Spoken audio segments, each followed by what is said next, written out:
नाग पंचमी व्रत के दिन शिवलिंग पर जरूर चढ़ाएं ये एक चीज। नाग पंचमी का दिन सनातन धर्म में भगवान शिव और नाग देवता की आराधना के लिए अत्यंत पवित्र माना जाता है। मान्यता है कि इस दिन श्रद्धा और नियमपूर्वक पूजा करने से भगवान शिव की कृपा प्राप्त होती है और जीवन में आने वाली अनेक परेशानियों से मुक्ति का मार्ग खुलता है। लेकिन क्या आप जानते हैं कि नाग पंचमी के दिन शिवलिंग पर एक विशेष चीज चढ़ाने की परंपरा भी बताई जाती है?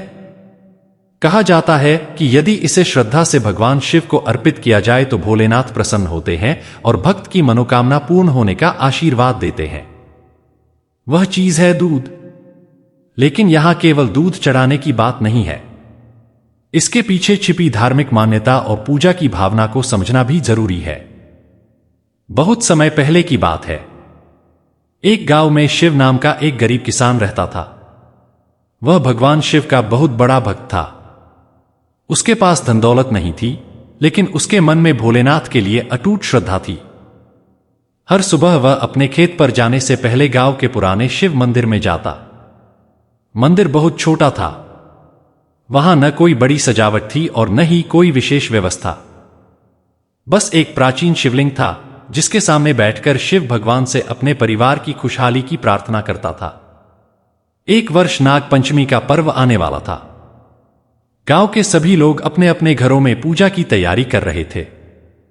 किसी ने फूल खरीदे, किसी ने दूध की व्यवस्था की, तो कोई नाग देवता की पूजा के लिए सामग्री जुटा रहा था। लेकिन शिव के घर में उस समय बहुत गरीबी थी। उसकी पत्नी ने कहा, इस बार घर में इतना भी दूध नहीं है कि बच्चों को पिला सकें। पूजा के लिए दूध कहां से आएगा? शिव कुछ देर शांत रहा, फिर मुस्कुराकर बोला, जिसने पूरी दुनिया को दिया है, अगर हम उसे कुछ न भी दे पाएं तो वह हमसे नाराज नहीं होंगे।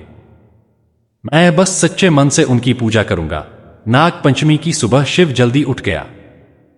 उसने स्नान किया, साफ कपड़े पहने और मंदिर की ओर चल पड़ा।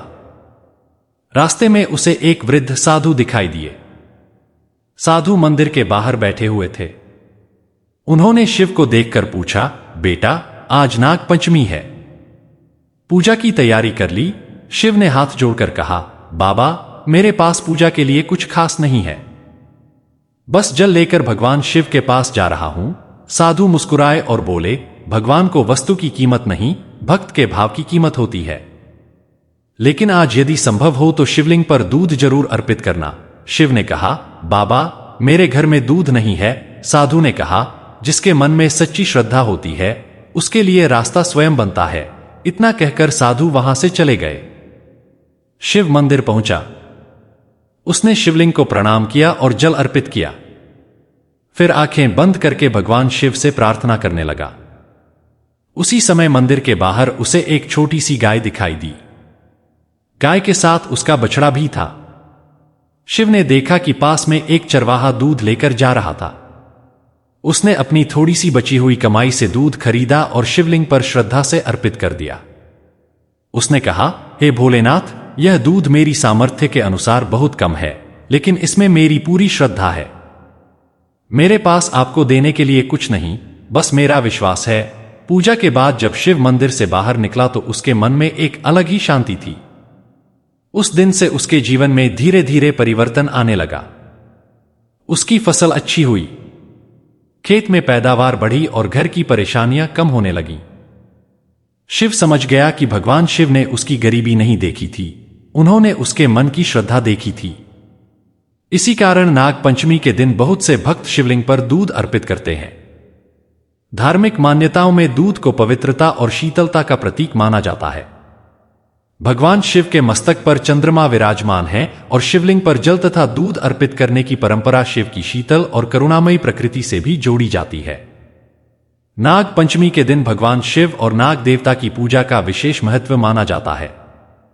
भगवान शिव के गले में नागराज विराजमान है, इसलिए इस दिन शिव पूजा के साथ नाग देवता का स्मरण भी किया जाता है। लेकिन पूजा करते समय एक बात जरूर याद रखें, दूध चढ़ाना केवल किसी इच्छा को पूरा कराने का साधन समझकर न करें। पूजा का सबसे महत्वपूर्ण हिस्सा श्रद्धा, संयम और अच्छे कर्म है। यदि आपके पास दूध नहीं है तो चिंता करने की जरूरत नहीं है। भगवान शिव को स्वच्छ जल भी श्रद्धा से अर्पित किया जा सकता है। अब बात करते हैं नाग पंचमी के दिन पूजा करने की सरल विधि की। सुबह जल्दी उठकर स्नान करें, साफ वस्त्र पहनें, पूजा स्थान या मंदिर को स्वच्छ करें। सबसे पहले भगवान शिव और नाग देवता का स्मरण करें। इसके बाद शिवलिंग पर स्वच्छ जल अर्पित करें। यदि आपकी परंपरा में दूध चढ़ाने की मान्यता है और आप ऐसा करना चाहते हैं तो थोड़ी मात्रा में दूध अर्पित कर सकते हैं। इसके बाद बेलपत्र अर्पित करें। भगवान शिव को बेलपत्र अत्यंत प्रिय माना जाता है। बेलपत्र अर्पित करते समय श्रद्धा से ओम नमः शिवाय का जाप करें। फिर भगवान शिव का ध्यान करें। कुछ लोग नाग पंचमी के दिन नाग देवता की प्रतिमा या चित्र की भी पूजा करते हैं। वहां हल्दी, फूल और अक्षत आदि अर्पित किए जाते हैं। अलग अलग क्षेत्रों और परिवारों में पूजा की विधि अलग हो सकती है, इसलिए अपनी पारिवारिक परंपरा का सम्मान करना चाहिए। अब एक बहुत महत्वपूर्ण बात, कई लोग सोचते हैं कि अगर नाग पंचमी के दिन पूजा में कोई एक सामग्री छूट गई तो भगवान नाराज हो जाएंगे। ऐसा मानकर डरने की जरूरत नहीं है। भगवान शिव को आशुतोष कहा जाता है, अर्थात जो थोड़ी सी श्रद्धा से भी प्रसन्न हो जाते हैं। इसलिए पूजा में दिखावे से ज्यादा मन की सच्चाई महत्वपूर्ण है।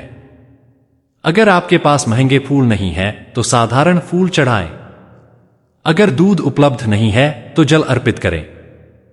अगर बड़ी पूजा नहीं कर सकते तो कुछ मिनट बैठकर ओम नमः शिवाय का जाप कर लें, क्योंकि भक्ति का मूल्य सामग्री से नहीं, भावना से होता है। कहा जाता है कि नाग पंचमी का दिन हमें प्रकृति और जीव जंतुओं के प्रति सम्मान की सीख भी देता है। नागों को भगवान शिव से जोड़कर देखा जाता है, इसलिए इस दिन नागों के प्रति करुणा और संरक्षण की भावना रखने का संदेश मिलता है। इस दिन किसी जीव को नुकसान न पहुंचाएं और अंधविश्वास के नाम पर सांपों को दूध पिलाने से बचें। वास्तविक सांप दूध नहीं पीते और उन्हें दूध पिलाना उनके स्वास्थ्य के लिए नुकसानदायक हो सकता है। धार्मिक पूजा के लिए दूध शिवलिंग पर अर्पित करना एक अलग परंपरा है। अब वापस उस किसान की कहानी पर आते हैं। कुछ महीनों बाद वही साधु दोबारा गांव में आए। उन्होंने शिव को खुश देखकर पूछा, बेटा तुम्हारे जीवन में इतना परिवर्तन कैसे आया? शिव ने हाथ जोड़कर कहा, बाबा मैंने कुछ नहीं किया, मैंने तो बस भगवान शिव पर विश्वास किया। साधु मुस्कुराए और बोले, यही तो सबसे बड़ी पूजा है। जब मनुष्य अपने कर्म करता है और परिणाम भगवान पर छोड़ देता है, तब उसके भीतर का डर कम होने लगता है। शिव ने पूछा, बाबा क्या केवल दूध चढ़ाने से मेरी परेशानियां दूर हुईं? साधु ने उत्तर दिया, नहीं बेटा, दूध तो केवल पूजा का एक माध्यम था। तुम्हारी श्रद्धा, तुम्हारे अच्छे कर्म, तुम्हारा धैर्य और भगवान पर विश्वास ही तुम्हारी असली शक्ति थी। यह बात शिव के मन में हमेशा के लिए बस गई। इस कहानी की सबसे बड़ी सीख यही है कि भगवान शिव को प्रसन्न करने के लिए हमें धन दौलत की आवश्यकता नहीं है। नाग पंचमी के दिन यदि आप शिवलिंग पर दूध अर्पित करते हैं तो उसे श्रद्धा से करें। साथ में ओम नमः शिवाय का जाप करें और भगवान से अपने परिवार के लिए सुख, शांति और सद्बुद्धि की प्रार्थना करें। और अगर दूध उपलब्ध नहीं है तो केवल जल से भी पूजा कर सकते हैं, क्योंकि भोलेनाथ भक्त के भाव को देखते हैं। नाग पंचमी हमें 3 बड़ी बातें सिखाती है। पहली, भगवान पर विश्वास रखें। दूसरी, प्रकृति और सभी जीवों का सम्मान करें। तीसरी, पूजा के साथ अपने कर्मों को भी अच्छा रखें। अगर मन साफ है, कर्म अच्छे हैं और भगवान शिव पर विश्वास है तो यही सबसे बड़ी भक्ति है। तो इस नाग पंचमी पर जब आप शिव मंदिर जाएं, शिवलिंग पर श्रद्धा से जल अर्पित करें। अपनी परंपरा के अनुसार दूध अर्पित करें, बेलपत्र चढ़ाएं, ओम नमः शिवाय का जाप करें और नाग देवता को प्रणाम करें। भगवान शिव से केवल धन या इच्छा पूरी करने की प्रार्थना न करें। उनसे यह प्रार्थना करें, हे महादेव मुझे सही रास्ते पर चलने की शक्ति देना, मेरे मन से भय और अहंकार दूर करना, मेरे परिवार में सुख और शांति रखना और मुझे अच्छे कर्म करने की बुद्धि देना। क्योंकि जब मनुष्य को सही रास्ते पर चलने की बुद्धि मिल जाती है तो जीवन की बहुत सी परेशानियां अपने आप कम होने लगती हैं। और अंत में याद रखिए, नाग पंचमी के दिन शिवलिंग पर दूध अर्पित करना एक धार्मिक परंपरा और श्रद्धा का प्रतीक है। लेकिन पूजा का सबसे बड़ा आधार आपका सच्चा भाव है। हर हर महादेव। ओम नमः शिवाय। जय नाग देवता। जय भोलेनाथ।